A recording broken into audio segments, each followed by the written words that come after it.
Hello everyone and welcome back to the Carcode channel. My name is Sam, and if you're new here, make sure to hit the subscribe button down below and also make sure to click the notification bell so you're notified every time I upload a new video. First of all, a big thanks to P.V Dobson Mazda for letting me do this car review today. Today I'm going to be reviewing the all-electric, all-new Mazda MX-30. Mazda has tried to give this car a much more of a normal car feeling rather than feeling like an electric car. It weighs in at 1,600 kilograms, which is quite light for an electric car. To compare that to a petrol car, it weighs about the same as a BMW X1, which is just a tiny bit bigger than this car. It's a very similar size in fact. How does the MX-30 feel to drive? Well, I've had a little drive around in it and I can say I was really impressed. The side wheels on the tyres are quite large and that really helps for a comfortable ride. It doesn't feel firm like in the Q4 e-tron, it feels much more soft riding.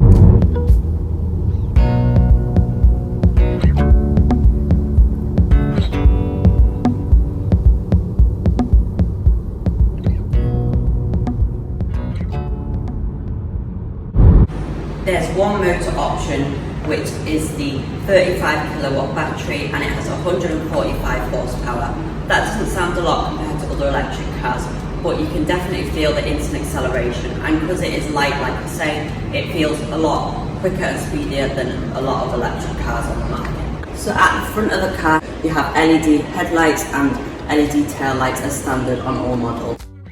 The boot on this model is 366 litres, which sounds quite small, but it is bigger than the Mini Electric and Honda E as well. Paint options for this car are quite limited, but you can have a two-tone roof if you want. This is the jet black mica and I think it looks really nice. That is a £550 option. I really like how it blends in with the grille and this cladding, and I really like this colour.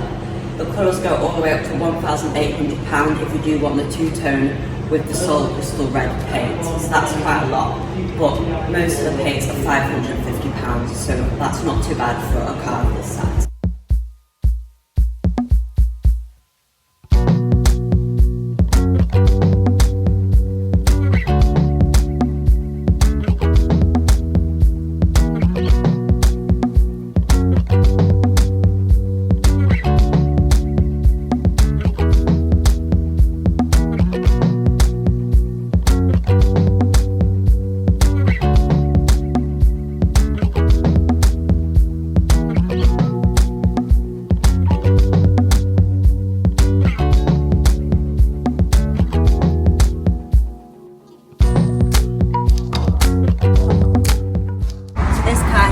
Finished in the two-tone paint with the solid crystal red and the grey roof as well, and that is a £1,800 option, so it is quite pricey to be honest. Personally, I think it looks quite nice with the two-tone, but one tone is nice as well. It's definitely a stepping stone into the electric market for them. I have a feeling that something bigger will be coming from Mazda soon. A bigger electric car. That's just my thoughts, but let me know what you think in the comments down below. I like that they've gone for a smaller grille, as it is an electric car and it doesn't really need it. So let's have a look inside the MX-30. So now I'm inside the MX-30. As you can see, it does have a dark headlining and I'm not a big fan of this. The windows are quite big luckily, and it doesn't feel too dark in here. It's not as dark as the Q4 e-tron that I've been in. And also on the top of the range GT Sport Tech model, you get a small sunroof as standard, so that'll really help to brighten up the cabin. It's similar to the one on a Fiat 500 for example. In the top of the range model, it feels quite similar. You do see that it has Bose speakers all around, which is quite nice to have, and I'm sure that'll sound amazing. You've also got adaptive cruise control rather than normal cruise control, and a few more buttons on the steering wheel for those controls as well. Other than that, it is feeling very similar inside. I like how Mazda's gone for the homely approach with the interior of this car, and they want familiarity really rather than revolutionary new design. I think that's the way to go really. I know Volkswagen and Tesla have gone the extreme from a normal car. I like this better with the physical buttons and things that feel more familiar. I really like this small sensor. It looks really sort of cute, and you've got really chunky buttons. It just feels like a nice place to be in this car. I'm not too sure about this 7-inch climate control unit, it does feel a bit excessive, as you can just control them by these buttons here, so you don't really need that screen, but it's better to have than a little slider what you get on the ID3. Inside here we've got the cream leatherette and grey recycled fabric seats. I think these are the best seats. On standard you just get grey and black fabric, and then you can get optional brown leatherette, but I think these are the best ones. So inside you've got cork here, and everyone's sort of giving this a lot of praise, but I'm not too sure about the longevity of this. I don't know how long it's going to last. Cup holders are nice and concealed and they feel well put together. You've got floating console here. I think that's a bit of a waste of space, to be honest, but it's okay. I really like the armrest as well. It's really comfortable. You can't adjust it for height, but you can adjust the length of it, and for me it's absolutely perfect. So the car has Android Auto and Apple CarPlay as standard, and that's really great. If you're wondering what it is like in the back, you've got 3 seats. Let's have a little look at the rear practicality of this car. And let's talk about these freestyle doors.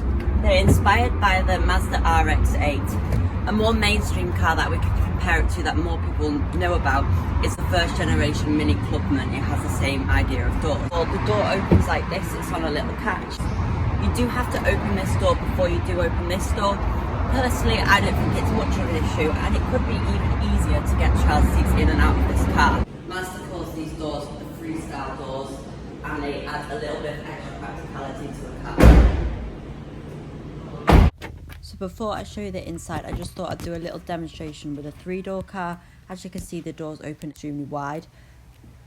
So the doors, as they are so big, they can act like a sail and then go with the wind. It can be hard to get out in tight car parking spaces as well. A lot of people have questioned the practicality of the rear doors on the MX-30. I personally think they're a lot safer, as passengers can't get out, especially children. You can put this seat all the way forward using the controls on the back of the seat. That's something that's really handy to have. And when you get in the back, you've got a lot of space, and you can move the seat backwards in the seating position where it needs to be, and it just remembers where it was. So this seat was here, and you can also adjust it like this. Let's talk about range and battery size. This car has a 35.5 kilowatt hour battery. The Mini Electric, for example, has 32.6 kilowatts. So it's got a slightly bigger battery than that, but it's definitely small compared to the rest of the market. Its official range is 124 miles, which is a little bit less than the Honda E's 137 miles of range. That is a bit of a shame, but if you're just doing short trips to work and back to the supermarket, especially if you've got a charging point at your workplace, then this car is a good way to go. It's basically designed for town and city driving. Bypass the London congestion charge and just want to get to and from work each day. Charging your MX-30 takes around 5 hours with a home fast charger. That's not too bad. Quick top-up fast charge from 20 to 80% takes about 40 minutes, so that's for if you're on the motorway or something like that, for example.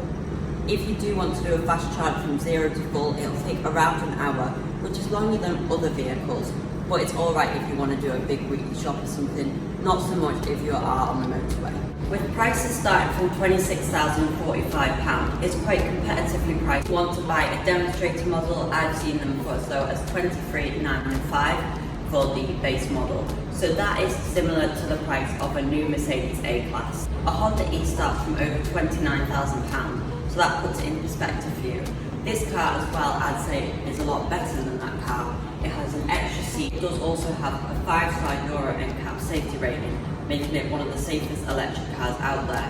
In fact, it's safer than the Citroen EC4, Renault Zoe, Honda E and Mini Electric. I have to say, the Mazda MX-30 is probably one of the most well-designed electric cars. A last thank you to P.V Dobson of Kendal for letting me do this review of the Mazda MX-30. Thanks so much for watching, and I'll see you in the next video.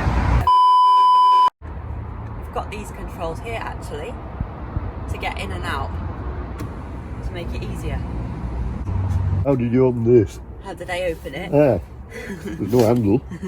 There's a little catch here like this. Oh, right. So you open it like that. You have to have that to open that. You have to have this door open, Yeah. to open that. I like it. I do. We would love it. Yeah. Couldn't get it through. We can't get it into our garage. Right, oh that's a shame. But yeah.